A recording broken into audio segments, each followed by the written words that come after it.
We have probably all heard the phrase or used the phrase, rejection is protection. But what about selection? Is selection protection? And how do we get the cues of what to select in order to protect ourselves? Peace, my name is Stacy Patrice. Welcome and welcome back to my channel.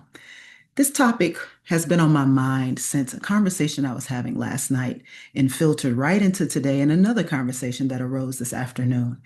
And the topic was around what is really our selection and choice process. I was talking to a friend about how there was a point in my life where I realized I can't do everything just because it's available. I can't accept every invitation. I can't go to every spot. I can't celebrate every person. I can't choose everything on the menu. I can't even go everywhere I'd like to go eat. And hearing this in a vacuum might sound like limitation, limited thinking, when really for me it's quite expansive. The idea that who you are is so specific that you can't choose just everything is what's at the base of it. It's kind of like this phrase that I say all the time about one size fits all just means it's squeezing the edges of the person who it doesn't fit. It doesn't mean that it actually fits. It means that in some instance, there are people that it does not fit, but you'll never hear about it. It'll never be publicized. They'll just be cast away as something's wrong because you said one size fits all. So that's all. But in your own life, does one size really fit all? Well, one size can fit all if you don't have a selection process. If you're awaiting someone else to make the selection for you, then you can try and fit into that narrative. But for those of us that are thinking and living and mastering our minds and connecting to the things that are actually for us by energy, vibration, resonance, or otherwise, what you intricately understand is that every single thing, even if it's available, is not available to you. And the reason why is because when you get with it, it doesn't match, it doesn't meet, it doesn't connect, it doesn't have resonance. So everything is not available to you. It is an illusion to see a buffet of choices and to think that you could eat absolutely anything you want on the buffet when you know that one thing on the buffet causes inflammation in the body, another thing on the buffet causes you to burp a lot and disrupts your digestion, another thing on the buffet could require you to have an allergic reaction. And that could just be a normal example of what happens when people go out to eat and try and select from everything on the buffet. Just because it's offered doesn't mean it's for you. So this is where we lean on selection. Selection talks about the ongoing terminology of vibration. Selection says that there are certain things that are better or maybe even best for you, considering how you move, how you live your life. And this can go both ways. You ever seen someone that has a habit not being able to engage their habit, and you have thought in the back of your head, you know what? They actually were more peaceful with their habit. Well, yes, that became their state of being. That doesn't mean that's best for them, but in the moment, it may feel like it's best for them because that's the vibration you're accustomed to and the one you can deal with. Now you have a whole new set of things you have to deal with in this other vibration, especially if you're trying to love someone, especially if you're trying to connect with someone else. But let's bring it back to ourselves.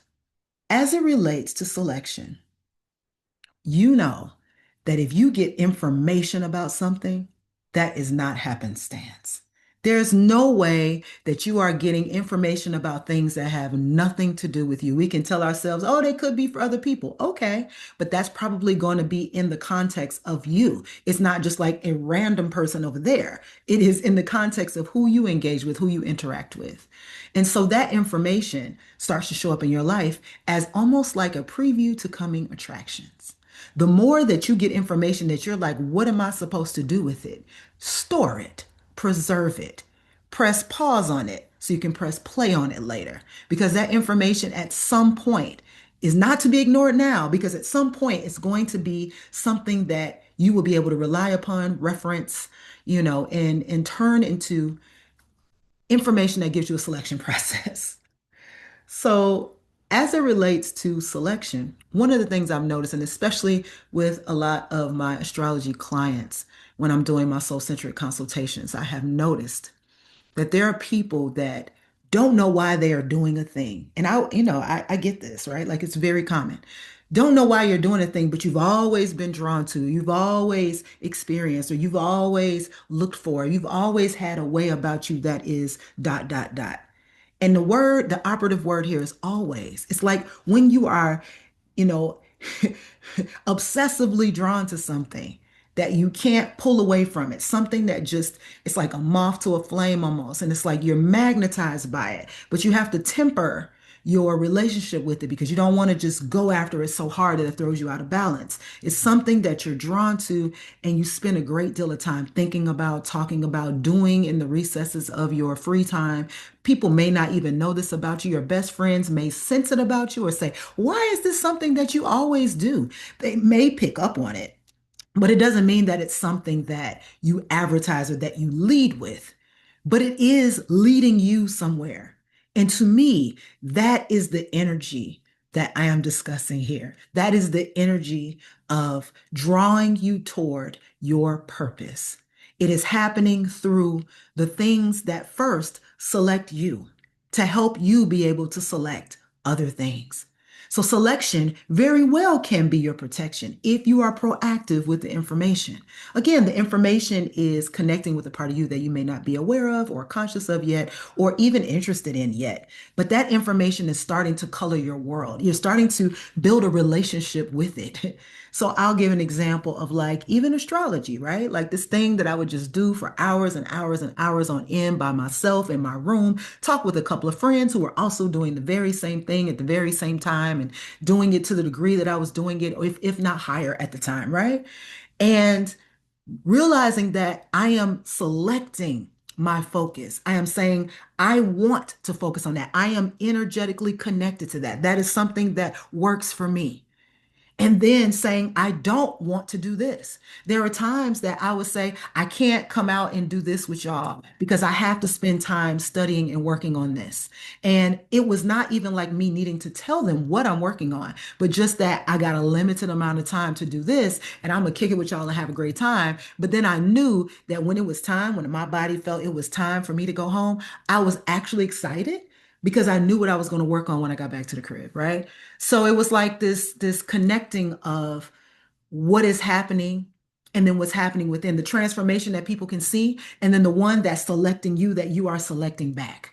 And that kind of reciprocity that comes from information, that comes from interest and curiosity and all of those things that builds the intellect, that helps you to understand, that sharpens the intuition, that at some point you look at and realize I can make a different selection based on this process that has been moving within and around me, selecting me. Yes, Rahu in the chart is an area where you might say, you know what? That's it, because I know that this way that I do this thing is connected to this placement. So Rahu could be it, right? But another thing could also just be this is your interest in trying to move into your purpose. So we look to where purpose is found in the chart. We look to the areas where purpose is pronounced and start to see if there's any activity there. And if Rahu is in one of the purpose domains, oh yeah, absolutely. If it is in a Dharma house, if it's one of the purpose domains, absolutely it's speaking that, right? But there's also this idea that you have to kind of temper it because it is an obsession. An obsession is not necessarily a positive word. It's not necessarily a word that we aspire to be obsessed. But that obsession is almost like drawing you into the way, drawing you into the route, the course, the direction, pointing you towards your true north, reminding you what it is that you are actually here to work with. What is the material? What are the materials? Um, what is the medium that you are working with? And I think this is really beautiful because it shows you how to diversify what you're about. So where your Rahu placement is can show you the ways in which these different things that you're about, especially if you are a multifaceted, multi-passionate, multi-hyphenate person, if you have any multi happening, then Rahu can help you to understand that the way that I do those multiple things will always come back to a thing that feels and sounds kind of like this. It's always going to be something that is connected to this energy, this particular kind of expression. And that for me is the idea of selection. You select, you select, but you're selecting with a purpose. You're selecting with a connection. You're not just selecting randomly. There's nothing random happening in your chart. It's just not. It's all divinely orchestrated and connected. So when you start to dive deeper into something, know that that's a communication, that's a language. That's not just you're bored. That's not just you need something to do. You're not diving deep into anything. There are specific things. And the longer that you study and pay attention to yourself, the more it presents a pattern and possibly also a time frame or a cycle of repetition. And you start to do those things more often. And you start to watch your life grow from this involvement and this connection with something that is selecting you.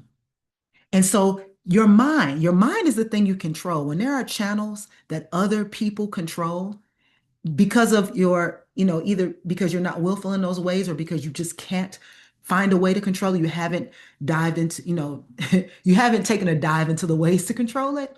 Sometimes those things are also like, this is what I can control. And so I have to get my mind to pay attention to what I can control. If someone's controlling the environment or someone's controlling the food supply, and I feel that there's something with it that doesn't resonate with me, how can I change that? Do you have to physically change your location? Maybe.